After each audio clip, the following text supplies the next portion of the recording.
Welcome to Doctors at Work. My name's Matt Daniel and this podcast is about doctors' careers. It's part of my mission to help doctors create a successful and meaningful career. And today we're talking about inclusive leadership. I'm having a conversation with Professor Rebecca Jones. Now she tells me that inclusive leadership is about enabling everybody to contribute and be their authentic self at work. In order to generate the best team performance possible, inclusive leaders need to be focused on enabling everybody to be contributing. And a better question than thinking how this person fits in would be what this person brings and contributes to the team. Whilst it may be more difficult to display inclusive behaviours during times of stress, it is our own responsibility to educate ourselves, to develop self-insight, and to have the curiosity and courage needed to include every team member.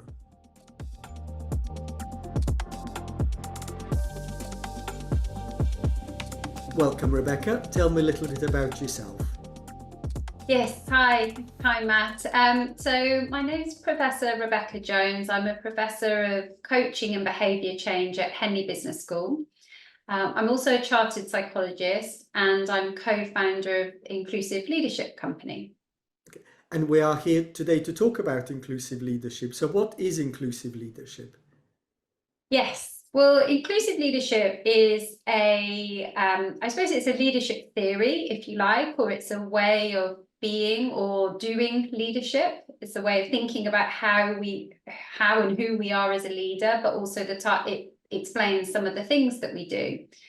And the essence of inclusive leadership is a leader who really appreciates that we need to value the uniqueness of the people that we are leading.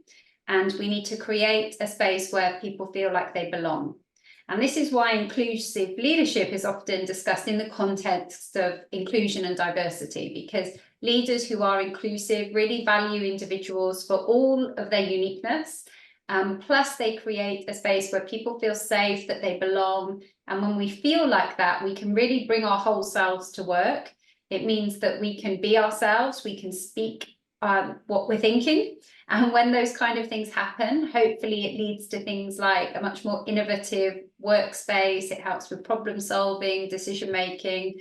And of course, it's an important part of our social well-being to feel that we belong as part of a team. When it comes to leadership, there are lots of different terms that people talk about. So, we're talking about inclusive leadership today, or, people might talk about compassionate leadership or transformational leadership. And I don't know, what is leadership and how do all of these different things fit in? Yes, yeah, and you're right. There's so many different theories of leadership, so many different areas where research has been conducted. And part of my role as a Professor of Coaching and Behavioural Change is that I do conduct research, primarily on coaching, but also in the space of inclusion, but those closely overlap with leadership. Mm-hmm. And I guess there's a few things I'd say. One thing I would say that's really important is how we view leadership is evolving. So if you look at some of the perhaps older theories now that were developed many decades ago, some of those notions, I would argue, are becoming a little outdated. As we evolve, as the world evolves, we realise that actually what it takes to be an effective leader now is perhaps not the same as what it used to be. And that's, I guess, where I always say inclusive leadership is coming in as the future of leadership, because it's much more about creating a space where everybody can really perform best at work. And perhaps some of those older leadership styles may have really supported certain people at work, but not all of our diverse workforce, if you like. And of course, that's becoming more and more important, that we are able to retain and recruit and retain diverse talent and serve diverse client pools, whether that's patients for doctors or customers in a more corporate environment. So inclusion is becoming more important. It's certainly inclusive leadership is the way of thinking about how we interact with people. So there are many other leadership theories that might talk about other aspects of leadership, for example, things like strategy or, how you look at other aspects of or functions you might have as a leader. But inclusive leadership is that part where you think about, well, how am I interacting, responding to the people side of of what I do as a leader. Yeah. And I'm interested in knowing a little bit more about, that people side of leadership, and why is that so important? Well, I mean, I guess I'm somewhat biased in this sense, but for me, people are everything that we do. Unless you've got a role where you can complete every single function on your own and you don't need to rely on anyone else ever, which even someone who's a sole trader, I think at some point they will need to interact with other people, whether that's as other suppliers or even as their customers. Understanding people is critical. We spend so much of our time at work, but for many people, it can be an awful experience for various reasons. Either that it's not particularly rewarding, or you're struggling to have your voice heard, or even in quite extreme examples where people might be experiencing bullying and harassment. And I really feel that if we can think about who we are as leaders, how we respond to other people in the workplace, we can create an environment which is not only more rewarding and more satisfying to exist in, when, let's face it, we spend a good proportion, if not the majority of our lives in work, but it's better for the organizations as well, because when we're more satisfied and engaged, we're going to perform better. We can come up with better ideas, we can work harder, we can do all of those good things as well. So I think for me, it's about that balance and understanding how to be a good leader. It really has such a powerful impact on people's lives. It's a very important topic. Certainly, if I think in the medical context, you only need to go to Twitter, or or any kind of conversation of healthcare professionals, and I'm sure that everybody will have a story about examples when they were treated badly. And usually we focus on the bad examples. It's sometimes we talk about good examples, but I'm sure everybody's got an example where they were ignored, or they weren't brought into conversation, or or even worse, somebody threw something at them, or they were shouted. And that happens all the time. And for me, it always kind of seems a bit astonishing that we all come into healthcare wanting to make a difference. We all want to help people, and then somewhere along the line, we end up with some of those behaviours where people shout and throw things. And yet, why is it so difficult to be inclusive in the way that you've described it? Yes, and it is difficult, unfortunately, because in many ways, as human beings, we are wired to exclude. Although we are social beings, the way that we've evolved is to be part of a tribe, and we feel very safe in our tribe, but anyone else that's different or is seen as a threat. So it's almost built in terms of our biases, and our more unconscious ways of being are often favoured to exclude other people than include. And when you start to think about things like, well, what's happening when we become very stressed, or we're put under a lot of pressure, or our well-being is very low, perhaps we haven't slept very well, or we're very hungry or tired, which is something we all experience, but particularly doctors, I imagine. Again, it becomes much harder for us to use the rational, logical part of our mind, and instead we start to operate on what Kahneman describes as our system one thinking, which is much more responsive and quick. It's built on bias and stereotypes, because those are shortcuts. They're ways that our brain can quickly respond without using too much energy. And when we're very exhausted, that's how our bodies are built, to make sure we can keep going. We kind of use less energy, we respond very quickly, we often have a much more emotional rather than a logical response. So once we're in an environment where there is a lot of challenges or pressure on our well-being, it will become even more challenging.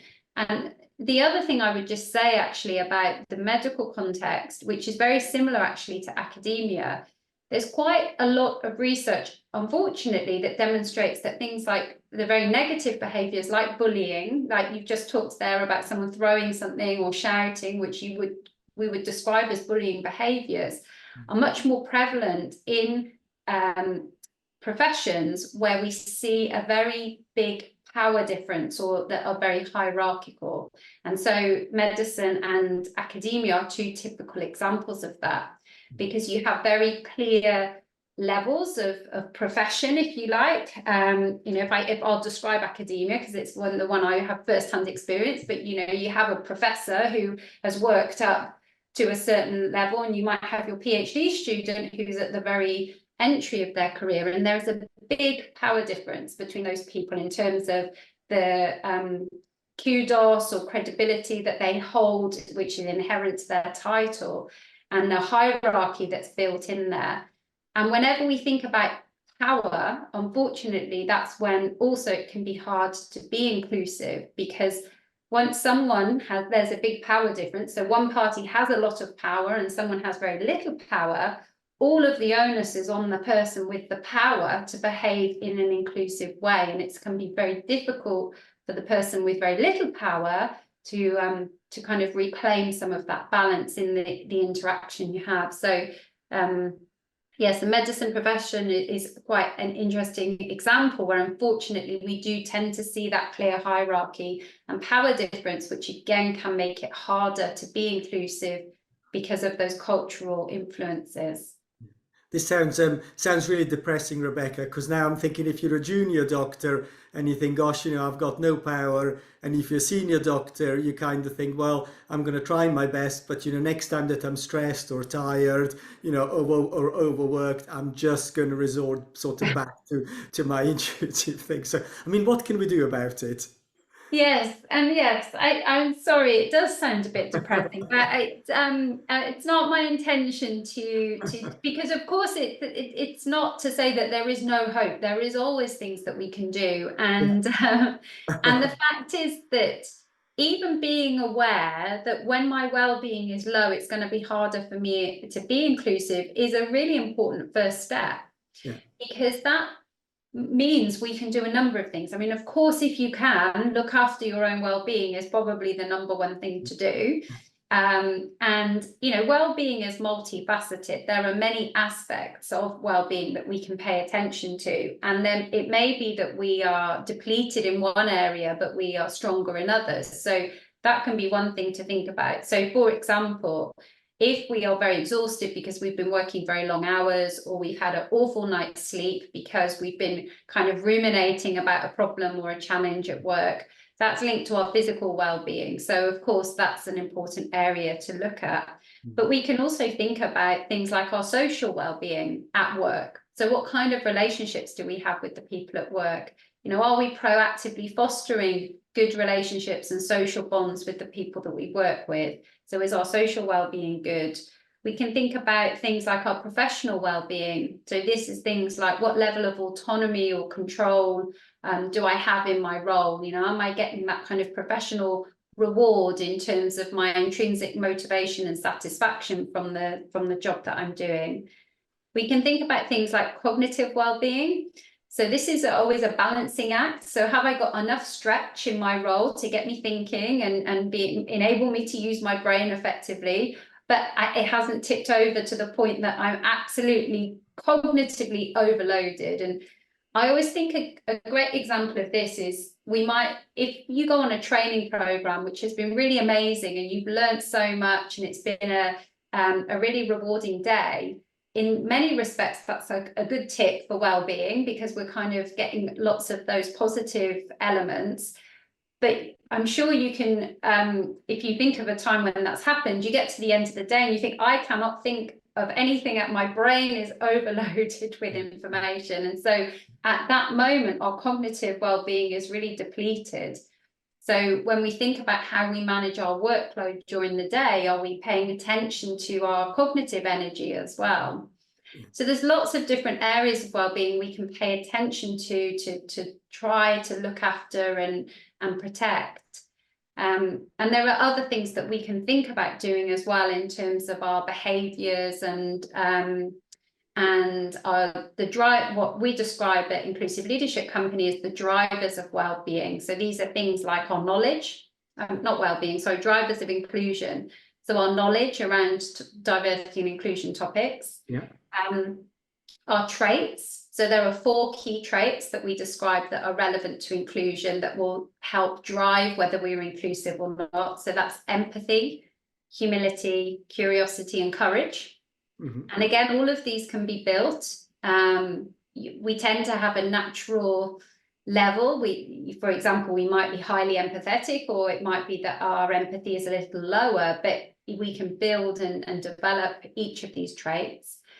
And also our lived experience. So this is the extent to which how the narratives and stories we create around our lived experience. So those are things like what level of diversity have I been exposed to over my life? So, for example, have I lived in and worked in a different country, or what were the stories that my parents told me about people that were different to us, and how have I internalized that, and how does that influence how I see difference?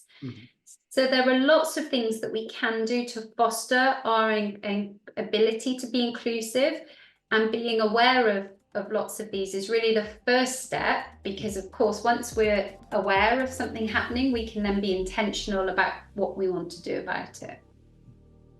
I hope you're enjoying the show. Please click subscribe so you'll be notified when new episodes become available. This podcast is part of my mission to help doctors create successful and meaningful careers. You can be part of that mission too by forwarding this show to one person who you think might benefit from listening. Thank you. Now on with the show. And that idea of being aware of what's going on, of managing yourself. So, if I'm at work and I'm stressed and tired and, everything's getting on top of me, is recognizing that actually, that potentially is going to be a risk factor for behaviors that I might regret afterwards. Whatever those behaviors might be. So, I guess the interesting thing is that, if that happens, there's that recognition that's perhaps how we as humans are programmed, but, there are choices that all of us are making, but perhaps it starts with really an understanding of self. So, I'm wondering when, let's kind of think of when there's a lack of inclusive leadership. So, is that what that's a mixture of people lack knowledge, or people lack skills, or people lack insight into their own well-being, or mixture of all of those things? Yeah, it can be so many different things. And, I suppose I like to take a view on the world that most people are not intentionally excluding others. So I tend to take that assumption that it's not because they want to be a difficult or bad manager. Of course, there are some people in the world that perhaps are like that, but the vast majority of people are not excluding other people intentionally. That's certainly my experience. So it tends to be a range of things. I would say that level of knowledge is still a big issue. There are lots of people that don't have a good, strong understanding of some of the topics linked to diversity and inclusion. So, for example, I mentioned power earlier. So, how power operates and influences us in society, stereotypes and bias, microaggressions, all of these important topics. If we don't have the foundational knowledge of them, then it's going to be very hard for us to understand the experience of other people, perhaps in our team, who are different to us, that do experience the world in a different way. So, I think that's one of the things that can be an issue. But even if you have that knowledge, it depends then if you understand how to use that. So, of course, we've talked a bit there already about well-being, and how if our well-being in the moment is low, it can get in the way. So even the most inclusive leader, when they're completely exhausted, it's going to be a lot harder for them to continue to be inclusive. So that can be a barrier. But also sometimes the workplaces that we work in have exclusion built into them in many ways, I always say, or some of these regular scenarios that we're in at work, they haven't been developed or designed with inclusion in mind. So if we think about a context which I'm sure most people listening will be in very, very regularly, which is a meeting. Meetings are one of those prime examples where you want everybody to be included, because I would say in most instances, a good meeting is somewhere where everybody can discuss ideas and you can get that collective input to resolve a decision or whatever it is that you're talking about. Because if you don't need everybody's input, why do you need the meeting? You can just do it yourself, if you like, without the meeting. So I would say that's probably the definition of what a meeting is for, is to get that the people that are there for a reason, and you want to hear from them. But how often are we in meetings where you don't hear from the different people in the room for various reasons? They might not feel safe to speak up. They might be speaking up, but nobody's listening to them. It might be that there are certain dominant voices, so it's hard for someone else to get a word in, if you like. There are a number of reasons why perhaps meetings are not particularly inclusive. And actually that can then hinder our performance as an organisation, because we're not really using meetings for the purpose in which we hope they're used. But it becomes habitual then that for us to structure meetings in a way that aren't inclusive. So are we, for example, some practical things that we can do to make our meetings more inclusive are ensuring that we're sharing an agenda beforehand so that everybody knows why they're attending the meeting and what they're going to be talking about. That gives people who are perhaps more reflective thinkers time to start thinking about what they might contribute prior to actually joining the meeting, whereas perhaps more extroverted individuals they're comfortable thinking and speaking aloud, whereas you'll have other people in your team that don't feel that way. Ensuring that the chair and the leader are not the same person. So the leader, as I've talked about earlier, leaders hold a lot of power and influence in a team. And that's inherent. That's a legitimate power that you hold. If you're the boss, that means you're going to be responsible for decisions that will impact the people in your team. But once you're chairing the meeting, that also gives you another form of power, because you're in control of what's happening in the meeting, who's allowed to speak or what you talk about. So if you can separate those roles, that can help, so that the chair is really concentrating on that function of the team, of the meeting. So they're thinking about, okay, what are our objectives for this meeting? How much time have we got? Who's spoken? Who hasn't spoken? How can I contract with the people in this team to encourage people to speak up and share diverse views? And the last thing that I always suggest is the leader should speak last. So if you're asking for people to say, what do you think about this idea? As soon as the leader speaks up and says, well, I think it's a great idea, or I think it's a terrible idea, everybody else, it's going to be harder for people in that room to disagree with the leader. So it's important to, as the leader, if you really care about what other people think, hold your views back and let's hear what everybody else has got to say first. So they strike me as, really good practical suggestions. And I would agree with you that at least in healthcare, I think most of us are fundamentally nice, and, and most of us want to make a difference. And sometimes we don't know how to, or we're too stressed, or we don't have capacity to do it. But it's not that people are fundamentally bad people. I think, we're all good people. It's just that sort of sometimes we can't do that. So again, if I kind of think, if I go into workplace and I am an inclusive leader, how else will people around me know that I'm an inclusive leader? I think there are a number of different things that you can tell when you are led by an inclusive leader. I think one of the key, in terms of kind of embodying what it feels like to be led by an inclusive leader, you were able to turn up for work as yourself, but fully authentic, if you like, which is a word that's a little bit overused, but in this respect, it's probably appropriate. What does it mean, Rebecca? Well, it means, to me, the word authentic means that I can be myself. I don't need to hide parts of myself. I don't need to change parts of myself to fit in with the rest of the team.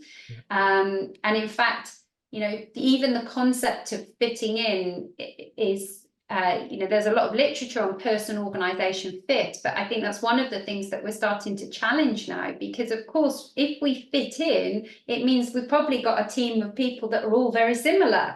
So how does fitting in work with diversity?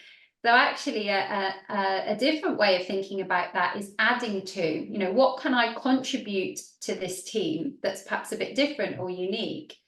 So yes, I think that's one of those things is I feel I can be myself. I can say what's on my mind, of course, with respect and being inclusive myself, but I'm not having to kind of censor what I think because I'm worried about what other people might think. And I feel like I belong. So that means I'm valued and I have a place in this team and that I can really make a contribution.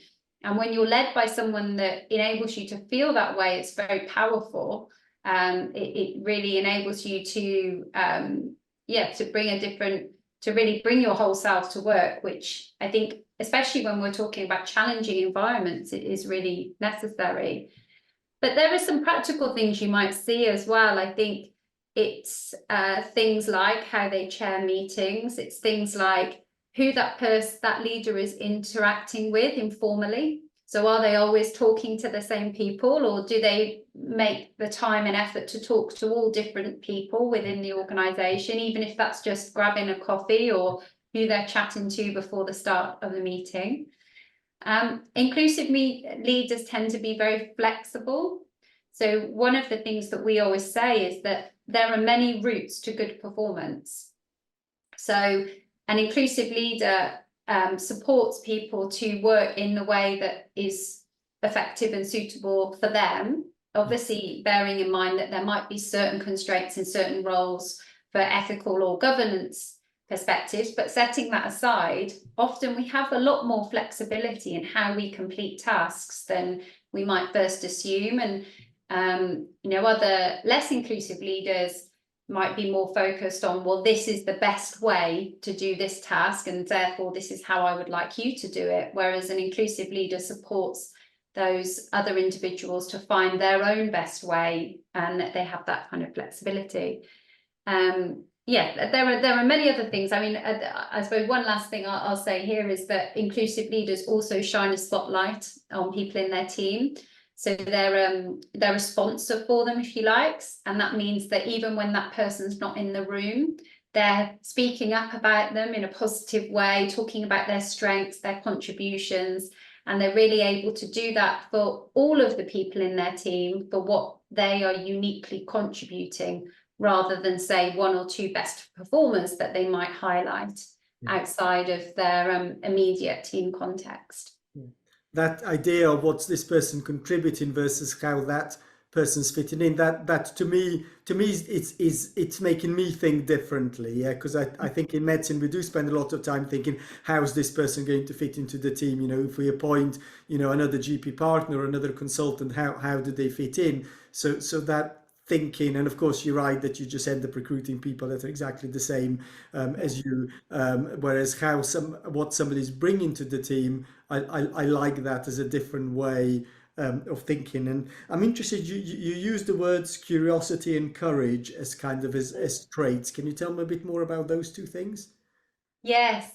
So curiosity is absolutely critical, particularly when we think about difference. So earlier I talked about the fact that we've evolved as humans to perhaps be a bit cautious and wary of difference. Whereas if we can adopt a curious approach, we want to learn and be open to difference. And this translates, of course, into getting to know different people and learning about them and understanding what makes them different and how they see the world and how that might differ to how we see the world. But it also translates on and this is a bit more challenging, but on a practical level when we think about problems. When a problem arises, how do we see that? If we can take a curious approach to learning about the problem and why it arose and what learning from it, then actually that can enhance our ability, of course, to perhaps avoid that problem in the future. Whereas if we take a less curious approach, we're much more likely to become very frustrated, and it can actually hinder our ability to see solutions. So, even when we think about that fitting in versus adding to, a curious approach is critical there, because let's face it, it's easier if someone fits in, that's very easy. You don't have to spend any extra effort getting to know something that's different. People think the same as you. It's kind of there's a flow to that. But there's so many challenges when we're all thinking the same, and we won't be able to notice things that perhaps someone who had a different perspective, different lived experiences, different challenges would see. So that diversity is critical to performance, but we need curiosity to help us open up to learning about difference and be more tolerant, if you like, especially when something is very different to how we might see the world or how we might approach something.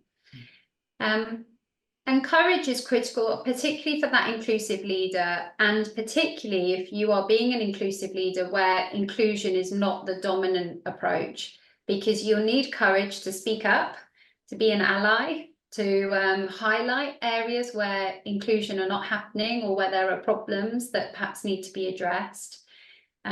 Even having courage within your team to talk about things that perhaps we haven't talked about so much as previously in the workplace. Even things like understanding how our emotions might influence us at work, or conversations about microaggressions or race or gender and how those are coming up at work. And it takes courage to have those conversations and appreciate that we're all learning, and part of that is sometimes we make mistakes, but in the pursuit of being a reflective practitioner, we hopefully learn from our mistakes and continue to evolve. So yes, those are the 2 of the 4 traits that we talk about being drivers of inclusion, and those are certainly things that we can foster and develop in ourselves as well. I'm wondering with that courage, because if I think it may be for myself, there might be questions that I'd be scared to ask. Because I might sort of think, okay, maybe this is something to do with gender, it is something to do with race, but I might not want to ask, I might not want to go there because I might think, okay, I'm going to get it wrong, or the other person's going to be offended, or I'll use language that's wrong, and people I think they're being singled out or whatever. Yeah. So anything, maybe if somebody's thinking like, maybe if I'm thinking in that way, or somebody else who's thinking in that way, who is in a position of power, what can be done? So I think the first thing we can do is educate ourselves. So this is a constantly evolving space, and we are learning more and more, which is great. It's great that we're evolving and improving, and that is hopefully translating to a better working environment for many people. But it does mean that we need to be constantly educating ourselves. So whether that's attending trainings that are provided in the workplace, or reading on this subject, or even listening to podcasts, or even social media. There is a lot of good information out there to help us to stay educated. So that's the first thing I would say.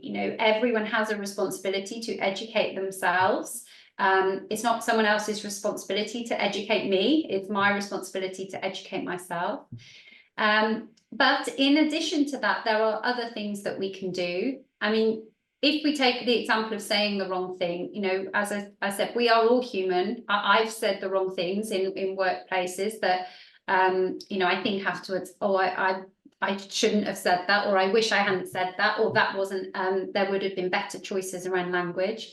And I think for me, it's critical if you become aware that you've said something that perhaps was not the best thing to say, it's to apologise and own up to it and learn from it, to learn from that experience. And that's again what takes courage, because it's much harder to own up and say, I'm really sorry, I shouldn't have said that and I won't say that again, than it is to just ignore it and hope it goes away.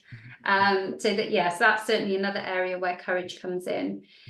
I think I was thinking about this the other day, actually, because language is so critical, and it's interesting. It's one of those areas people seem to get very hung up about. Oh, you can't say this or you can't say that.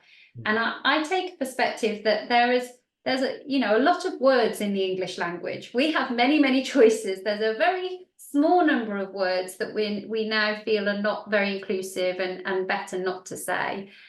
But what can make that hard is if you are used to using certain language, if you haven't paused and taken a moment to think about what might be an alternative, more inclusive way of saying that, then in the moment when you're about to use that word, it's kind of hard for our brains to make the leap very quickly. Yeah. So even taking the time to think about, well, what word would I use instead of that, is an easy thing that we can all do very easily to think about how we use language, because there are many, that's one of the beautiful things with language. There are many, many options. It just often we form a habit of saying things in a particular way. And in the moment, it's hard for our brains to quickly make that leap. Yeah. And the other thing is, if you have got someone who you can have a safe conversation with about these topics and learn from, whether that's a coach or a line manager or someone, then start to normalize talking about these types of things and how you might respond in a particular situation or whatever it is that's concerning you. And that's part of the work that we do, is really normalizing conversations around inclusion for leaders, working with them so that they can understand their own inclusive leadership capability, but also being that safe space where they can talk about these things so that when they're back in the workplace, they feel better equipped to be more inclusive. And in many ways, that's one of the good things about healthcare, is that we are very diverse as a workforce, in many different ways, and that increasingly there's recognition around, whether it's sort of institutional racism or my field is surgery. There's been a lot written recently about sexual assault in surgery, and all of those kind of conversations are happening, and it's making people think, and it's making people pause, and as you see how we behave and the language that we use and what everybody can themselves do to try and make things better. Perhaps if I could bring us to a close, and maybe if I could ask you to summarize, what would be your top tips when it comes to inclusive leadership? Yes, and there's so many things I could say, but I suppose if I could, I'll try and boil it down to perhaps 3. I think number 1 is to educate yourself, and that applies to all of us. I think one of the critical things with knowledge is the more you learn, it can be tempting to become complacent. You think, oh, well, I know about that topic now. But as I've mentioned, it's constantly evolving. I work in this space and I'm learning all the time. And so, yes, to spend the time, that education is critical. And luckily, there's lots of different ways that we can access that information. So you can find a way that works for you. The other one is to think about well-being. And I know that can be challenging when there are perhaps systemic constraints that make it very hard to protect well-being, such as a long working hours culture. But equally, we can all ask ourselves, what do I have in my power to influence this culture as well? And of course, if you're lucky enough to become more senior, your power will start to increase about how you can influence culture. So just because things have been done that way before doesn't mean they always have to be that way. And as we become more aware of the importance of this, perhaps we can start to make some small changes which will benefit not only those individuals, but of course everyone else around them as well. And I guess the last one I will give is just around meetings, as I said, that because that's such a critical situation, and I don't know about you, but I've been in so many terrible meetings across my life that I think I'm on a personal quest to make meetings better and more efficient for everybody. So really think about the meetings that you're in and how you can make those more inclusive. And that's specifically relevant if you're chairing the meeting or you're the leader. And so, from all the things I've shared earlier, I think I come back to that one point, that if you're the leader, speak last is probably the easiest thing you can do, but it will impact conclusion. Wonderful. Thank you very much. Thank you.